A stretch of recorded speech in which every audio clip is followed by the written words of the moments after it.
ചാലക്കുടിയിലെ beauty parlour ഉടമ ഷീല സണ്ണിയെ വ്യാജ ലഹരി കേസിൽ കുടുക്കിയ സംഭവത്തിലെ ഗൂഢാലോചന പുറത്തുകൊണ്ടുവരാൻ പോലീസ്.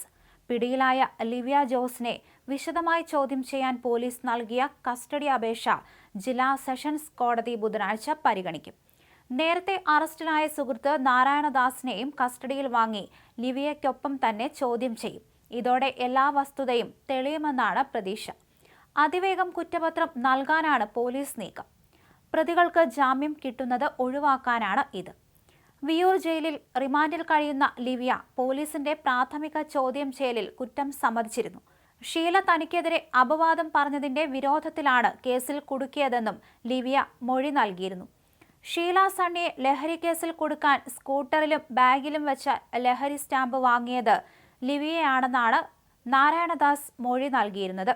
അതേസമയം ഷീലയുടെ സ്കൂട്ടറിലും ബാഗിലും ലഹരി വസ്തു ഒളിപ്പിച്ചു വെച്ചതായി എക്സൈസിനെ വിവരമറിയിച്ചത് നാരായണദാസാണ്. സംഭവത്തിന് പിന്നിലെ ഗൂഢാലോചനയും കാരണവും കണ്ടെത്താനാണ് പോലീസ് ഇരുവരെയും ഒന്നിച്ചിരുത്തി ചോദ്യം ചെയ്യുന്നത്. ഷീല സണ്ണിയും ഭർത്താവും തന്നെപ്പറ്റി അപവാദം പറഞ്ഞതിലുള്ള വിരോധത്താലാണ് ലഹരി കേസിൽ കുടുക്കിയതെന്നാണ് ലിവിയയുടെ മൊഴി. ഷീല സണ്ണിയുടെ മകന്റെ ഭാര്യ സഹോദരിയാണ് ലിവിയ. സഹോദരിക്ക് ഭർത്തൃ വീട്ടിലുണ്ടായ ചില പ്രശ്നങ്ങളും സ്വത്ത് സംബന്ധമായ തർക്കങ്ങളും ശത്രുത കൂട്ടി. അതേസമയം സഹോദരിക്ക് സംഭവവുമായി ബന്ധമില്ലെന്നും യുവതി പോലീസിന്റെ പ്രാഥമിക ചോദ്യം ചെയ്യലിൽ പറഞ്ഞു. ഇത് പോലീസ് പൂർണ്ണമായും വിശ്വസിച്ചിട്ടില്ല. ബംഗളൂരുവിലായിരുന്ന താൻ മോശമായ രീതിയിൽ പണം സമ്പാദിക്കുന്നുവെന്ന് ഷീല പലരോടും പറഞ്ഞിരുന്നു. ഇക്കാര്യം പറഞ്ഞ് മകൻ സംഗീതിന് ഷീല അയച്ച ഓഡിയോ സന്ദേശം കിട്ടാനിടയായി. ഷീല സണ്ണിയെ കുടുക്കുക എന്ന ഉദ്ദേശത്തോടെ തന്നെയാണ് സുഹൃത്തായ തൃപ്പൂണിത്തുറ ഏരൂർ സ്വദേശി നാരായണദാസുമായി ചേർന്ന് അവരുടെ വാഹനത്തിലും ബാഗിലും ലഹരി സ്റ്റാമ്പുകൾ ഒളിപ്പിച്ച് എക്സൈസ് ഉദ്യോഗസ്ഥരെ വിവരം അറിയിച്ചത്. ലഹരി സ്റ്റാമ്പെന്ന് വിശ്വസിച്ചു തന്നെയാണ് വാങ്ങിയത്. അവ നൽകിയ ആഫ്രിക്കക്കാരൻ പറ്റിച്ചെന്ന് പിന്നീടാണ് മനസ്സിലായത്. ലിവിയ മൊഴി നൽകി. വ്യാജ ലഹരി നൽകിയ ആഫ്രിക്കക്കാരനെ കണ്ടെത്താനും പോലീസ് ശ്രമിക്കും. ദുബായിലായിരുന്ന ലിവിയ കഴിഞ്ഞ ദിവസം മുംബൈ വിമാനത്താവളത്തിലാണ് പിടിയിലായത്. ലുക്കൌട്ട് സർക്കുലർ ഉണ്ടായിരുന്നതിനാൽ വിമാനത്താവളത്തിൽ ഇമിഗ്രേഷൻ അധികൃതർ തടഞ്ഞുവെച്ച് കേരള പോലീസിനെ വിവരം അറിയിക്കുകയായിരുന്നു. മുംബൈയിൽ നിന്ന് ഞായറാഴ്ച പുലർച്ചെ 3:30 കൊടുങ്ങല്ലൂരിലെത്തിച്ച ലിവിയയെ 4 മണിക്കൂറോളം ഡിവൈഎസ്പി വി.കെ. രാജുവിന്റെ നേതൃത്വത്തിൽ ചോദ്യം ചെയ്തു.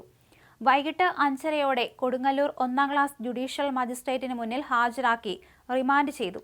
2023 ഫെബ്രുവരി 27-നാണ് വ്യാജ ലഹരി കേസിൽ ഷീല സണ്ണി അറസ്റ്റിലായത്. 72 ദിവസത്തെ ജയിൽവാസത്തിനു ശേഷമാണ് മോചിതയായത്. രാസലഹരി പരിശോധനയിൽ വ്യാജ സ്റ്റാമ്പാണെന്ന് കണ്ടെത്തിയതിനെ തുടർന്ന് കേസിൽ നിന്ന് ഒഴിവാക്കപ്പെട്ടു. സംഭവത്തിന് പിന്നിലെ ഗൂഢാലോചന പുറത്തു കൊണ്ടുവരണമെന്ന ഷീലയുടെ ഹർജിയിലാണ് ഹൈക്കോടതി പ്രത്യേക അന്വേഷണത്തിന് ഉത്തരവിട്ടത്. റൂറൽ ജില്ലാ പോലീസ് മേധാവി ബി കൃഷ്ണകുമാറിന്റെ മേൽനോട്ടത്തിൽ ഡിവൈഎസ്പി വി.കെ. രാജുവിന്റെ നേതൃത്വത്തിലുള്ള പോലീസ് സംഘം മാർച്ച് ആദ്യമാണ് കേസന്വേഷണം ഏറ്റെടുത്തത്. നാരായണദാസുമായി ചേർന്ന് ലിവിയ ബംഗളൂരുവിൽ നിന്നാണ് വ്യാജ LSD സ്റ്റാമ്പ് എത്തിച്ചത്. സംഭവം നടക്കുന്ന 2023 ഏപ്രിൽ 27-ന് തലേ ദിവസം ലിവിയ ഷീലയുടെ വീട്ടിലെത്തി ബാഗിലും സ്കൂട്ടറിലും സ്റ്റാമ്പ് വച്ചു. ഇരിങ്ങാലക്കുടയിലെ എക്സൈസ് ഉദ്യോഗസ്ഥനെയും കൊണ്ട് അന്നു തന്നെ നാരായണദാസ് ചാലക്കുടിയിലെത്തി ഷീലയുടെ വരവും പോക്കും കാണിച്ചു കൊടുത്തു. 27-ന് ഷീലയെ എക്സൈസ് സംഘം പിടികൂടിയപ്പോഴും ലിവിയയും നാരായണദാസും ചാലക്കുടിയിലുണ്ടായിരുന്നു. പിടിച്ചെടുത്തത് വ്യാജ ലഹരിയാണെന്ന് തെളിഞ്ഞത് 72 ദിവസത്തെ ജയിൽവാസത്തിന് ശേഷം. മാർച്ച് 7-ന് ഗൂഢാലോചന അന്വേഷണം കൊടുങ്ങല്ലൂർ ഡിവൈഎസ്പിയുടെ നേതൃത്വത്തിലുള്ള സംഘം ഏറ്റെടുത്തു. ഇതിന് തലേ ദിവസം 6-ാം തീയതി ലിവിയ വിദേശത്തേക്ക് കടന്നു.